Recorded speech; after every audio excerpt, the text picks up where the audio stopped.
কুরবানি কাদের উপরে ওয়াজিব? কুরবানি হচ্ছে তাদের উপরে ওয়াজিব নিসাব পরিমাণ অর্থের মালিক যারা, তাদের উপরে কুরবানি ওয়াজিব। পকেটে কি পরিমাণ টাকা থাকলে বা ব্যাংকে কত টাকা থাকলে বা কত টাকার মালিক হলে কোরবানি আবশ্যক?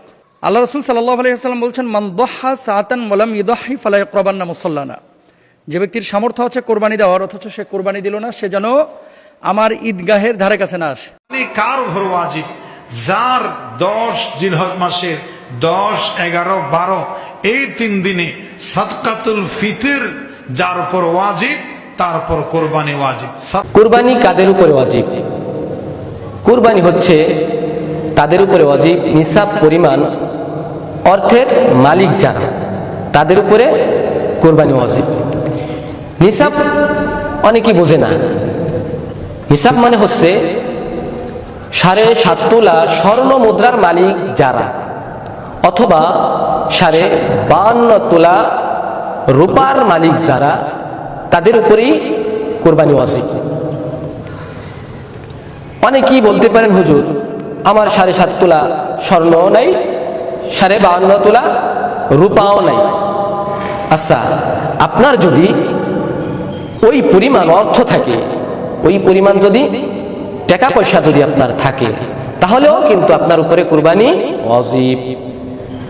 আমরা কুরবানি দিয়ে থাকি, বিভিন্ন পশু আমরা জবাই করে থাকি সামর্থ্য অনুযায়ী, যার যেমন সামর্থ্য। কেউ একটা ছাগল কুরবানি করে, কেউ একটা গরু কুরবানি করে, কেউ উট কুরবানি করে, কেউ দুব্বা করে, কেউ ভেড়া করে। মানে সামর্থ্য অনুযায়ী করে আমরা কুরবানির পশু জবাই করে থাকি। এই কুরবানির পশু কিনতে হইলে আমাদের টাকা দরকার। আপনি কুরবানির পশু যখন কিনবেন, যে টাকা দিয়ে কিনবেন, ওই টাকাটা সম্পূর্ণ হালাল হইতে হবে। ওই টাকাটার মধ্যে যদি 1 টাকা হারাম ঢোকে, কসম আল্লাহর, ওই কুরবানি আল্লাহর দরবারে কবুল হবে না। এজন্য আমাদের কুরবানির পশু আমরা যখন কিনবো, যে টাকা দিয়ে কিনবো, ওই টাকাটা যেন সম্পূর্ণ হালাল হয়। একটা হারাম টাকা যেন ভিতরে না থাকে। একটা হারাম যদি থাকে, মনে রাখেন কুরবানি আপনার আল্লাহর দরবারে কবুল হবে না। হ্যাঁ, আপনি হালাল টাকা দিয়ে আপনি পশু কিনলেন, কেনার পরে আপনি কুরবানির দিন এটাকে কুরবানি করলেন, করার পরে এই পশুর গোস্তর হক কারা? কারা এই গোস্ত কারা খাবে? এটার হক হচ্ছে আমাদের সমাজে গরিব, অসহায়, এতিম, মিসকিন, তারাই হচ্ছে এই গোস্তর হক।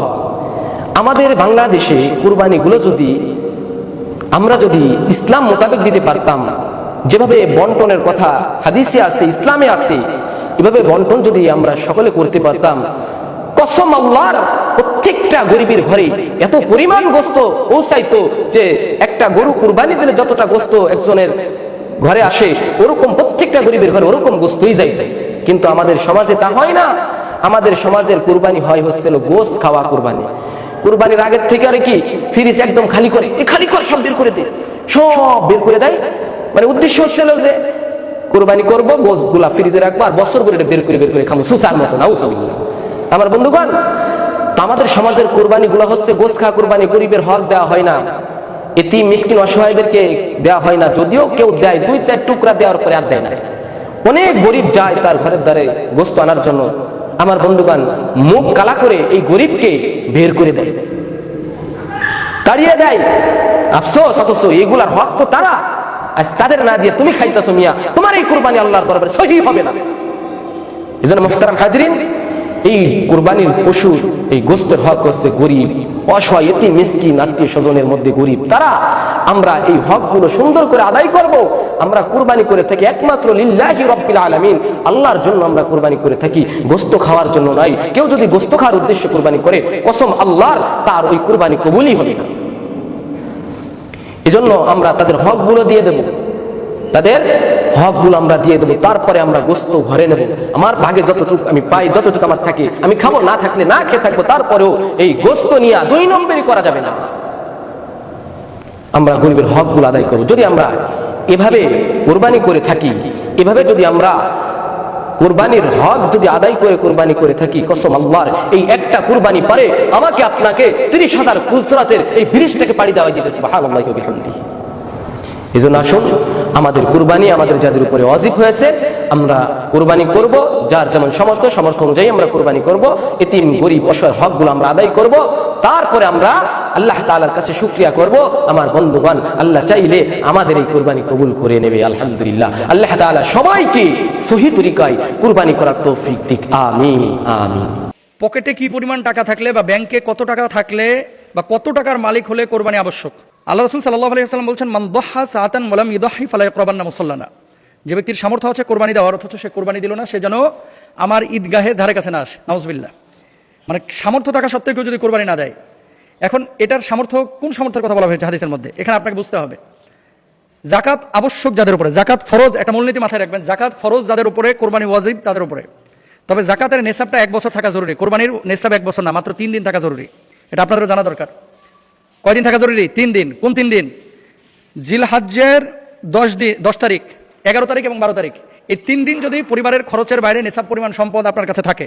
নেসাব কি? 52.5 তোলা রৌপ্য, 7.5 ভরি স্বর্ণ। 7.5 ভরি স্বর্ণের মূল্য কত? 7.5 ভরি স্বর্ণের মূল্য এখন প্রায় 7 লক্ষ টাকার মতো। আর রৌপ্যের মূল্য কত? রৌপ্যের মূল্য 52.5 তোলা রৌপ্যের মূল্য 60 থেকে 80,000 টাকা। তো ইসলামিক স্কলাররা রৌপ্যের মূল্যটাকে স্ট্যান্ডার্ড ধরতে বলেন। কেন? তাহলে আমলটা সমৃদ্ধ হবে। জাকাতের ক্ষেত্রে রৌপ্যের মূল্যটাকে গ্রহণ করতে বলেন। কেন? যাতে করে গরিব লাভবান হয়।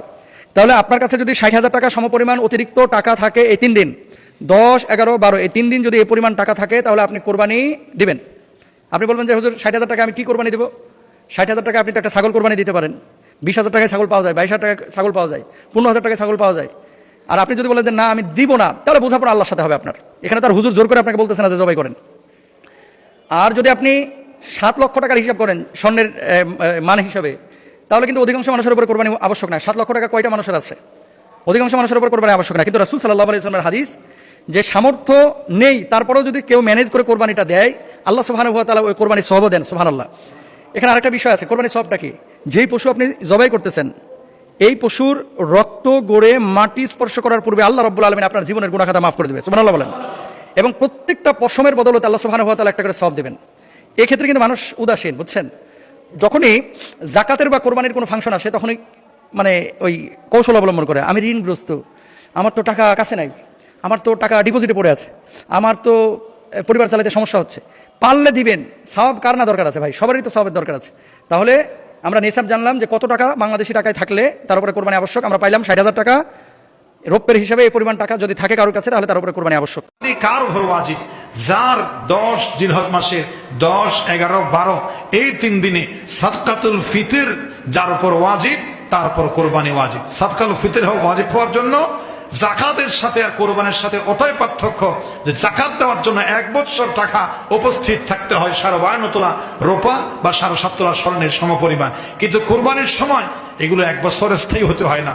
10 তারিখ যদি থাকে 10 তারিখ কোরবানি, 10 তারিখ ছিল না 11 তারিখ, টাকা হচ্ছে 11 তারিখ কোরবানি ওয়াজিব, 12 তারিখ টাকা হচ্ছে 12 তারিখ কোরবানি ওয়াজিব। যদি কারো হাতে 12 তারিখ আসরের সময় কোরবানির করার সামর্থ্য টাকা হাতে এসেছে, কোরবানির পশু ক্রয় করে সূর্যাস্তের আগে জবেহ করতে পারে নাই, পুরা পশুটাকে সদকা করে দিতে হবে, গোশত একটাও খাওয়া যাবে না। যদি জন্তু ক্রয় না করে, তাহলে 1 বরাত, ওটা একটা ছাগল বা কিংবা দম্বা ভেড়ার সমপরিমাণ টাকা সদকা করে দিতে হবে। কোরবানির গোশত খাওয়া যায়, নিজেও খেতে পারে, আত্মীয় স্বজনকেও দিতে পারে, বিয়ের বাড়িতেও পাঠাতে পারে, ভিআইপি জায়গায় দিতে পারে। কোরবানির গোশত দেওয়া নেওয়া, লেনদেন করা, হাদিয়া দেওয়া নেওয়া, এটাতে লজ্জার কিছু নেই। এই কোরবানির দিন শ্রেষ্ঠ আমল হচ্ছে কোরবানির মাংস বিতরণ করবেন। আত্মীয় স্বজন, গরিব দুঃখী, মেহনতি মানুষ যারা খেতে পারে নাই, সব জায়গায় কোরবানির গোশত বিতরণ করা যায়, কোনো অসুবিধা নাই। 3 ভাগ করতে বলা হয়েছে, এটা মুস্তাহাবি বন্টন। কেউ আছে মানছে, কেউ মানছে না। কেউ পশু জবে করে পুরোটাই ফ্রিজের ভিতর ঢুকে ফেলতেছে, বা 2-1 টুকরা 2-1 কেজি 2-5 কেজি দিয়ে পুরোটাই ঢুকে ফেলতেছে। এই জন্য আল্লাহ পাক রাগ করে মনে হয় অ্যালার্জি ব্যারাম দিয়েছে যে